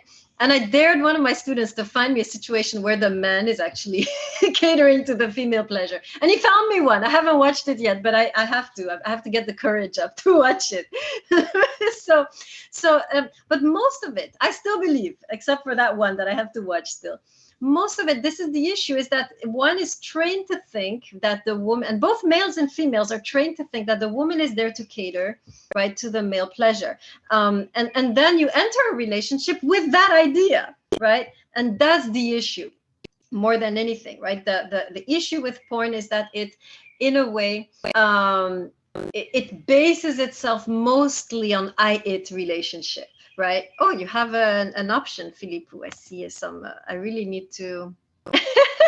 Okay, thank you. See, I always find interesting things. So, Beleza Films. See, now I'm going to have to be watching porn all summer because of you guys. You're making me watch these alternatives to what I'm saying. Thank you, Philippou. I'll check it out. Beleza Films. Okay. But in general, right, the issue with it is that one is geared to think, okay, as a woman, I'm there to cater to the male pleasure. And then the male thinks the woman is there to cater to my pleasure. And so then you transition into relationships, both male and females. And women now think they have to act a certain way sexually. And males think the woman has to act a certain way sexually. And then we never truly encounter each other in the way we were distinctly made to encounter each other, right? This is one of my regrets when it comes to porn culture, because it does in a way condition the way you see partnership, and then you enter the partnership and you have this prior conditioning instead of really being present to the other person and attentive or sensitive to who they are, what they desire, and so forth. One goes in there with this load of conditioning, right? Which is usually, I stand my ground on that, which is usually it conditioning, right? So that would be some of the issues, right, with our culture, and how much the emphasis is placed on the it, especially when it comes to the sexual relationship. So moving forward, of course, there's now we can enter the intermediate level, right? Or what I call the intermediate level with Merleau-Ponty. And so here, this is a little different. This is, you're not just looking to hook up with someone. You're not just looking, for a one night stand. You're not just using someone, discarding someone. It's a little more interpersonal. But so here you might be in a committed relationship. You might even be married. And Merleau-Ponty is describing something which is very common, actually. And so that's why it's good to talk about it. He talks about the night where you sleep with that person that you love, right? You both love each other, you sleep with them. But then you sense that somehow you're not connecting. Somehow there was sex, but there was no intimacy, even though you love each other, right? This is the crazy part. You love each other. You might even be married, but somehow you finish and you're both like, okay, kind of disappointed, right? And you're like, oh, I that didn't feel as amazing as I thought it could, or it didn't feel satisfying to me. And Merleau-Ponty says, actually, he goes, he becomes kind of fatalistic about it. He says, well, this is inevitable. It's always going to be like that. No one can satisfy you. And again, Irigaray is going to jump in and say, stop being so pessimistic, right? So let's read the text here. This is what he says here, and then we'll read her criticism. On page 21. On page 21, 1, 2, 3, fourth paragraph. But the subject-object dichotomy. So here, she's going to criticize him, right? So I just mentioned what he said. I summarized because he says it in very complex terms. I simplified, right? Basically, he says you can sleep with someone, you might be dedicated to them, you might be committed to them, you love them, and yet somehow you don't feel satisfied by the sex. Something is missing. You feel disappointed, right? How is that? Why, right? And then he says, right, he adds, make sure you write this down, that this is inevitable, that's how it's always going to be. No one can satisfy you, etc., etc. And she's going to disagree. So this is the 1, 2, 3, fourth paragraph on page 21. So she says this, but the subject-object dichotomy also depends upon the manner in which sexuality is conceived. So what she's saying here is that you are not understanding the true purpose of sex, right? You're not understanding it. And she says this, Maurice Merleau-Ponty considers sexuality as ambiguity and indeterminacy, which are related not only to the body, but to life in general. As a result, and this is the part you underline, sexuality does not favor the emergence of intersubjectivity. So basically she's saying, the reason the sex backfires for you, Merleau-Ponty, right, is that you are looking to be satisfied, when actually what you should be looking for is to relate. Okay, let me say that again. Anytime you go into the lovemaking seeking to be satisfied, you will never be satisfied, right? There he's right. But she says we ought not to go into sex seeking to be satisfied. We should go into the relationship, into the sexual encounter, seeking to communicate, seeking to relate. Sex is not just an act of pleasure. It is an act of communication. It is an interpersonal, intersubjective act. Let me write this word down, intersubjective, because that's the key word here. Intersubjective.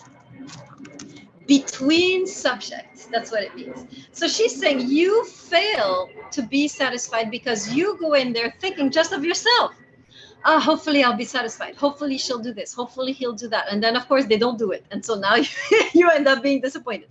But if you go in there seeking to express or communicate or connect or relate, you are now actually going in it the right way. And it's not anymore about satisfaction. It's about communication.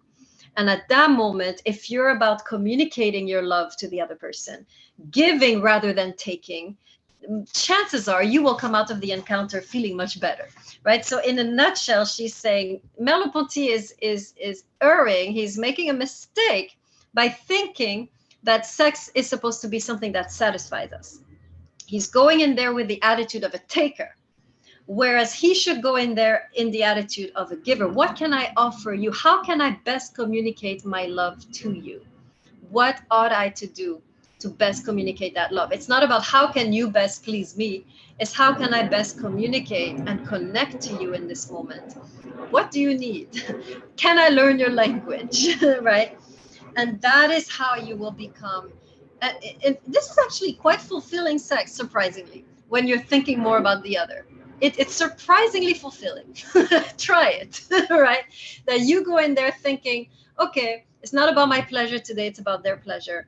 And you go in there thinking that, you will be surprised how fulfilled you feel at the end of that encounter. You might not feel satisfied in the sense that you received what you got, but you will feel a strange kind of fulfillment, right? That comes with offering yourself rather than taking from the other. So there is a promise here of fulfillment, which is not about taking, but about giving, that I think Irigaray is trying to develop here in this particular context. But now we must move to the sexual mastery, right? This is where she's going to base herself off of Levinas, and she's going to start with him, and then she's going to develop what he says. She agrees with him, actually. And here we're going to learn quite a bit when it comes to, especially the male-female, because it's such a complex connection. I tend to think that same-sex sex is easier because you know exactly what they want, right? Being the same gender, it's very easy as a woman, for example, for me to know what a woman wants.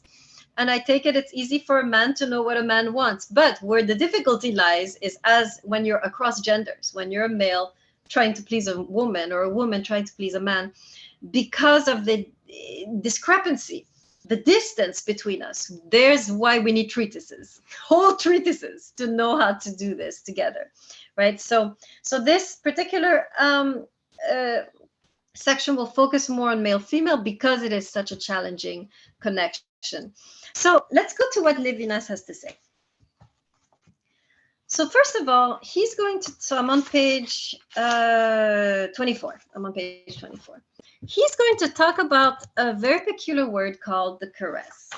And we all know what that means, right? To caress, to kind of stroke someone, make them feel good. But for Levinas, the caress is really down, it's become like a concept. It's become like a concept. It's a way to talk about, it's a way of lovemaking. So that caress has a conceptual meaning in Levinas. It's simply, it's the word that he uses to talk about this kind of masterful lovemaking that he's talking about. So when you see the word caress, that's what he means. He's talking about the mastery level of lovemaking. So let's see what he has to say. So 24, third paragraph, this is Levinas speaking, not Irigaray, right? So I'm going to read, and then I want you to tell me, what do you think he's talking about? What is this way of touching that he's talking about, which for him is indicative that you have reached sexual mastery, okay? So here we go. The caress consists in seizing upon nothing, in soliciting what ceaselessly escapes its form toward a future never future enough, in soliciting what slips away as though it were not yet. It, and I wish to add, this is man's caress, it searches, it forages. It is not an intentionality of disclosure, but of search. Okay. What is he talking about? Sounds very dense, very complex. What is he talking about? What is this way of touching that he's talking about? I'm curious. Let's see if we have some brave members in the class who can tell me what is this way of touching that he's describing, which for Irigaray constitutes sexual mastery. So let's hear you on that. I will give you a hint. It starts with an F, and it's not the word you're thinking of right now. It starts with an F, F-O, F-O-R, F-O-R-E, F-O-R-E, aha, Castro. It's foreplay. if you know how to like Yes. pleasure your own partner, then I feel like there won't ever be of needs in a way. Like there would Ever be be a need of each other, but like they're like my like they won't be. It's like mutual thing, not like a benefit type. I think yes. it's like more about love. Okay, you got it. Okay, yes, Castro is right. Castro got it. Bingo. Right? Levinas here is talking about the fundamental importance of foreplay. And I want to develop it a little bit because this is important, especially when it comes to heterosexual relationships, especially when it comes to men making love to a woman. This dimension is incredibly important and it is often skipped. Why? Because for the man, this is not so necessary, right? Men are more straightforward, they're quicker, they don't need all this stuff. In fact, it's stressful. And it's just, it can be very, very stressful for the man to have to deal with that in addition to everything else. So I want to talk about it though, because it is so important, and also because there are because it also has an ethical dimension, which is what we're talking about. Remember, we are talking about finding an I-you relationship sexually, right? We saw how for Sartre, it's an I-it. We saw how for Merleau-Ponty, because he's only interested in my pleasure, it's an I-I, right? But now what Irigaray is trying to find and discover and unravel is the potential for a sexual relationship to be an I-you relationship, right? Even outside of any type of marriage and so forth, she says we can forge an I-you relationship in the sexual encounter itself. And one of the ways one does this is through the foreplay. So I'm going to look at two reasons why foreplay is so important. First of all, there is an ethical reason, which we'll talk about right now. And second of all, there's a hedonistic reason, which has to do with pleasure. Okay. I'll talk about it right now. So first, the ethical reason. As a woman, and men don't usually know this, but if you skip the foreplay, no matter how much you love that woman, she is inevitably going to feel used. And this is something that men don't often realize, right? Because for them, they might love the woman very deeply, but they just want a quickie, right? So for them, it's not a big deal, right? But for the woman, inevitably, she will feel morally wounded if you rush through it too fast, right? Why? Because at that moment, for her, you're treating her like an it. And this has nothing to do with your intentions. As a man, you can be deeply loving and just want to move fast, right? But for the woman, in a way, she will not understand your love unless you translate it into the sexual language that she understands. So in a way, the foreplay, and this is why it's tricky for men sometimes. It's not necessarily natural. It becomes interesting as they learn it, but initially it's not obvious. This is why the foreplay, in a way, is the man learning the sexual language of the woman. The foreplay is the man finding the words for his love, right? Finding the right way to communicate that love physically to the woman in a way that she will understand, right? So if you skip the foreplay, in other words, if you're not able as a man to translate your passion into this language, because that's what it is, it's a language, you're communicating your love through the foreplay. If you don't take the time to translate into that language, the woman is not going to understand that you love her, right? She's not going to feel loved, even though you have love in your heart. Does that make sense? Wave at me if you're following, men in the room. Okay, thank you, Suresh. You're the only one I can see with me. Yeah. Okay, good. So that's the first thing we learn, right? If you want your woman to feel like a you, inevitably, and it's hard for the man, right? Because it means they have to kind of like, it takes a lot of self-control, right? For a man to be able to wait on the woman and to take this time, right? This is why it's so important to learn sexual mastery, even on that level of self-control, learning to wait, being able to hold it in while you are, in a way, helping the woman or making her ready for you, right? So, and it is not easy. It takes a lot of self-discipline, in a way, for the man to do that. And we women should understand that, right? It's not that they're jerks when they skip the foreplay. It's the biochemistry, right? So that's the first thing that Irigaray wants us to know. This is about translating your passion into a language that the woman can understand. Yes, Josh, go ahead. Oh, I was gonna say, I think it's probably easier if you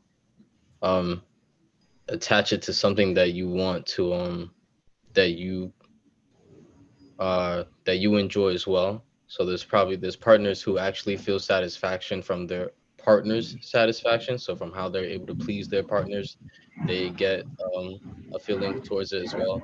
But for people who actually, they able to get a kick out of that, it's very much so easier for them to uh, engage in that way. And it'd probably be easier for guys if from an early age they know to do that. So if they not know, but if they gain a an aspect of feeling pleasure from their partner's pleasure as well, Very mentally good. at least. I love the way you put it, because that is a truth that we often forget. It's what Irigaray was telling Merleau-Ponty, right? There is a pleasure in pleasuring someone, right? There is a satisfaction in pleasuring someone. So if you go into the sexual relationship not thinking, what am I going to get into it? What am I going to get from it? Because inevitably you won't get what you need. So there's always going to be something missing. Remember, the partner is always missing something. But if you go in there thinking, okay, how can I please them? How? And this is even more. I think sometimes, maybe I'm wrong, but I tend to think that this is even more a male thing, that they derive pleasure from pleasing us, right? This is why, as women, we should be quite courageous to orient the man, right? We tend to, sometimes we fake it. We want to act like it's all going well. But really, the man really derives genuine pleasure out of pleasing us. And so we should be quite open with what pleases us, right? And very often as women, we stay very shy. We are afraid to say it. We don't want to hurt their feelings. But actually, this is information that the man needs to feel pleasure, right? So we should be more courageous as women and express, of course, respectfully or kindly, what we love, right? So that they can derive that pleasure from pleasing us. So yes, there is an absolute pleasure in pleasing the other, right? So very Yeah, good. but So that's, is thank closed you. mouths don't get fed. Sorry? I'm saying, yeah, but that's why the saying is closed mouths don't get fed. For the woman's end, when they say a woman is quiet, sometimes she doesn't express her needs. Yes. They say quiet, closed mouth, yeah. Exactly. And women, you don't have to lecture the man and tell him all the things he did wrong. I mean, you can focus on what he did right and then say, oh, by the way, I love this too, and I love that, right? It's one should really avoid being critical in this sphere, right? This is not the time to be critical, but you can certainly inform, right? Say, by the way, I love this. I wish we could try this. Can we try this, right? And so forth, without, being a downer for the man, right? So I absolutely. would I would give a plus for the woman. I will say men could do a better job at reading body language. I will say that much sometimes. Yeah, That's I'll give a true. plus for That's that. true. We can absolutely express ourselves in ways that the man understands that this is, going well, right? So absolutely. Very good. So that's the first thing, right? Ethical reason, simply ethical reason why the foreplay is so important, why it's important to invest in learning how to do it, learning what your partner desires, how they love to be touched, how they love to be kissed, how they love to be stroked or hugged, or what do they need. This is all the way to translate, right, one's passion as a man into the language that the woman understands. But there's a second reason, which I call the hedonistic reason, which is the reason from pleasure. And this is really, really important also to realize. And this is not every woman the same, but some women really need the foreplay in order to be able to open up sexually to the man. And very often, if the man moves too soon or too quickly, the woman is going to feel pain, right? She is not going to be able to receive the man without feeling some tension or some pain. And very often the man feels like, it's my fault, or maybe we're not compatible. Maybe she's not the one for me. Very often it's simply that she's not ready yet for you, right? Simply not enough time has been taken to open her up. Sometimes the problem is deeper. Sometimes there is some trauma that has occurred, right, which has made it difficult for her to open up. And sometimes you have to extend the foreplay to some kind of, developing trust between you, developing a place that is safe, right? The emotional component has to be a part of that, of the foreplay, right? For that woman to be able to open up. All women, by the way, are structured to open up to any sort of man. There is no compatibility. It's just a question of how open, how receptive is she. And sometimes it's not you, sometimes it's past trauma. And sometimes it takes a time for the woman to be able to open up again. So very important when it comes to her pleasure, right? To take the time for foreplay. And by the way, I think that, I think that orgasm is overrated, right?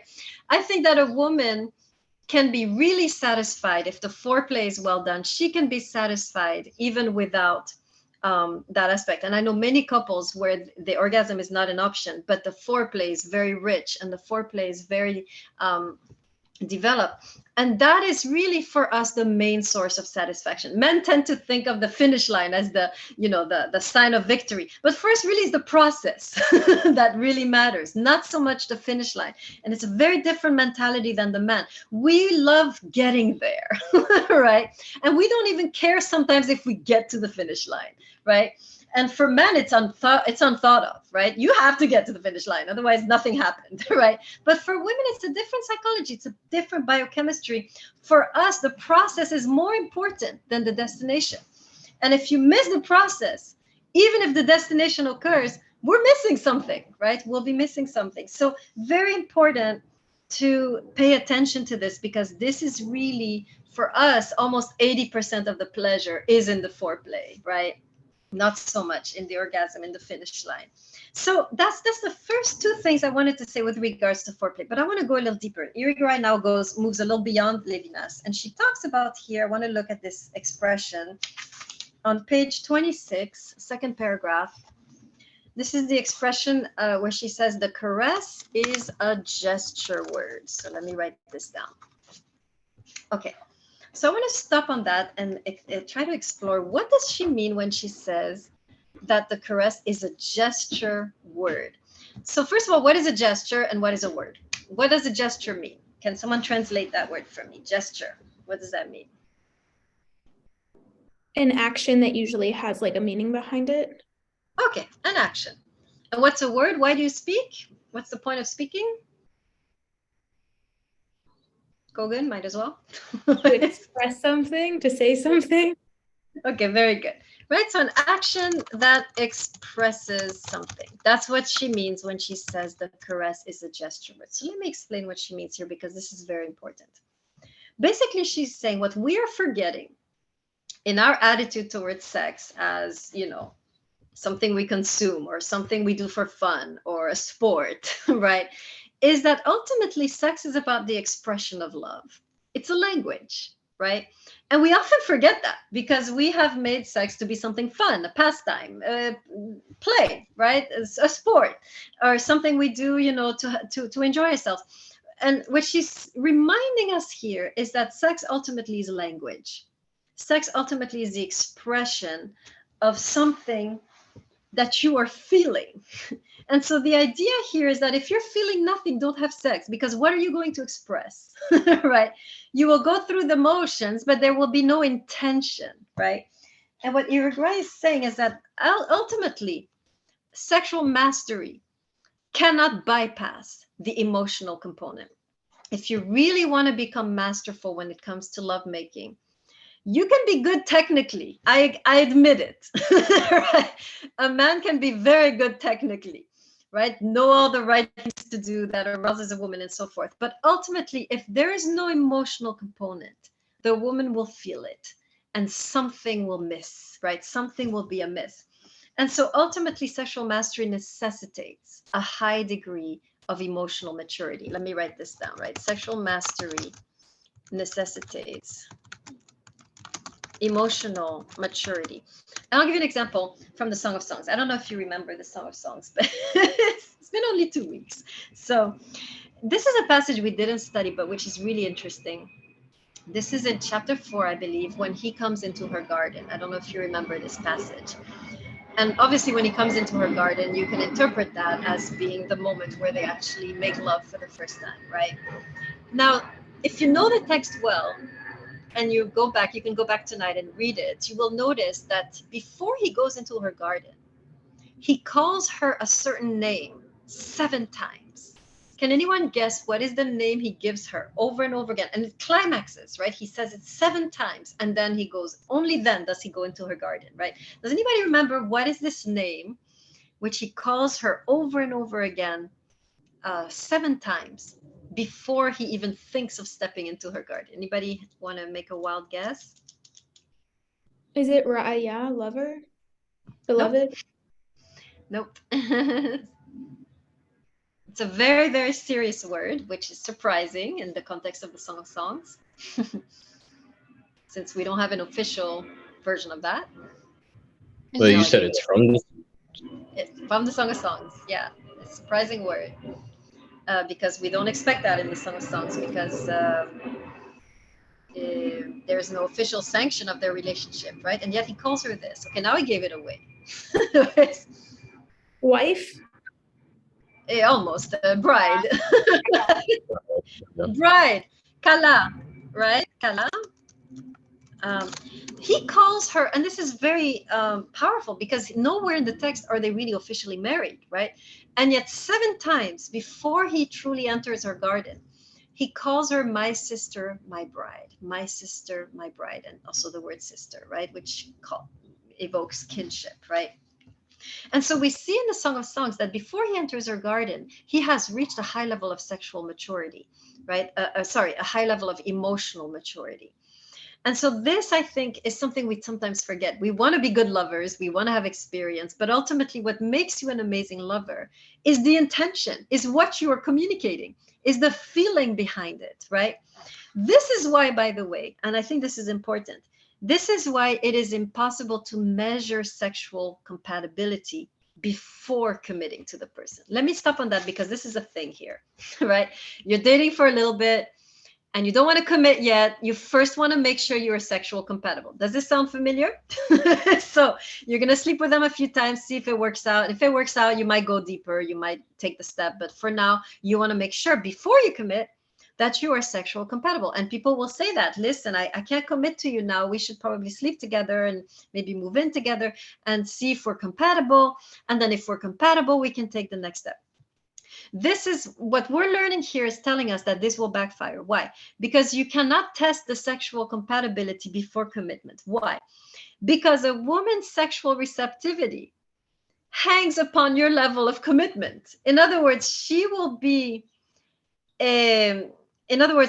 can only fully function sexually if she feels that there is an element of commitment. Now, this is something we are really annoyed with as women. We would like to be able to not be like that, right? But this is something that is really ingrained in our sexual chemistry, right? For us, in general, of course, there are exceptions, but in general, it is difficult for us to open up sexually if we are not in a context of commitment. And so if you have sex with a woman before the commitment element, she will go through the motions, she will do her best, but she will only give you a stunted version of herself. This is not who she could be. This is not all she could be, because she has not yet fully blossomed in the environment of your love or your commitment. And so it is in a way, you cannot test drive a woman, right? Because outside of commitment, she can only give so much. She will try to do it. She will go through the motions. She will do everything you ask her to, but something will be amiss and you will both feel it. Why?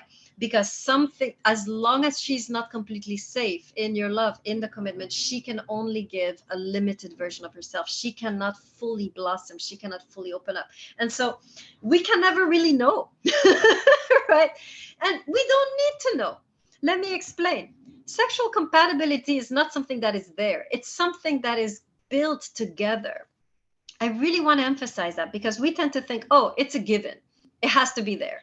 And if we're not, then it's not possible. No, sexual compatibility is something that you create over time when you know each other, when you go through stuff together, when you overcome obstacles together, when the love becomes deeper. This is when the sex becomes deeper also, right? And so you're coming to the encounter with, Hollywood level sex in your head, not knowing that this type of sex that is depicted cinematographically, right, is only possible after a lifetime of living together, right? Some of these scenes that Hollywood depicts that are, maybe one night stand, this is in real life possible only after a lifetime. Deep, deep sex intimate sex comes only after a lifetime of living together, struggling together, overcoming things together. This is when the love deepens, and this is when the sex deepens. So you cannot really test this, right? Nor do you need to, because sexual compatibility is woven together as you live together and as you love each other. So that I wanted to say something like that, because this is a myth that I think is wandering around and that is creating a lot of problems, because then people move forward without being ready to move forward, and then it doesn't end well, and people feel used and feel cheated, when in fact there was no need to do it at all. It is better to um, be ready for the commitment, and then the sexual compatibility can be built from there, right? So very important idea, right? That you cannot measure sexual compatibility until there is some commitment already there, right? And besides, one should not be measuring these things. Right? These things are things that we create together. These things, this is all the result of the labor of love. This is not something that is there, right? You're not marrying Barbie with all of her assets. You know, people are plastic. They can change, they can evolve, they can adapt, they can move forward together. Okay, so I've said pretty much everything I wanted to say. Any questions? Any pushback you want to do? Any things? This is the opportunity. This is advanced sexual education, the only class you'll ever have. Anybody want to ask anything, or disagree, or challenge anything that's been said? I'm curious. This is always interesting to have some discussion. Okay. Let me give you one last resource, which I really loved, just to end the class. This was something that really helped me, actually, that I found really interesting. This is a YouTube video, and it's called 5 Keys to Identifying Your Soulmate. We talked about soulmates earlier, right? This is by Touré Roberts. He's a speaker. He's also a pastor. He's different things, but he's an excellent, he's very down to earth and very real, right? He went through his own problems. He went through divorce. He had a lot of, issues growing up. And then he found somebody who truly, they're partners. They're an amazing power couple now. And he talks in this YouTube video on his journey. What are some of the things to keep in mind when you're truly looking for a soulmate? And I really loved his video. It's funny, it's down to earth, it's wise, and it's profound. So that's my little gift to you for the end of this class. If you want to take a look at that video, and anything that he's speaking usually is good. He's a intelligent, cutting edge, I think, when it comes to relationships. What he has to offer. Okay, guys, let's just go over quickly the workload, the mountain of work that awaits you now between now and next week. Okay, so we're done with class. I hope I see you again in another class, because you guys, I had a horrible time with my computer, but I had a great time with you. So I actually wish I had been able to communicate more and had a better technology to be able to do that. But I really love this class, actually. You guys were one of my most interesting classes. I learned a lot. I have a lot of books, things I have to read now from you guys. So I really enjoyed you. And yes, no more class next week. This was the last day. We are done, right? Now all you have to do is hand in work. So what you have to do basically now is simply the 2 tests and the 2 essays. So we have a test coming up this weekend on content Rumi. And you have the question in the syllabus. You know how to do it by now. And then next Thursday, I believe it's the 29th. Yeah, 29th. You need to hand in your test on Kierkegaard, Buber, and Irigaray, the 3 questions that are in your syllabus, and also your essay. And also next Thursday, you hand in the final project. So this is my book on the Song of Songs. You read, let me write it down, the preface, introduction, and 2 chapters of your choice. And you give me a response. What you liked, what you didn't like, single-spaced, 2 paragraphs, 1 page. And that's it.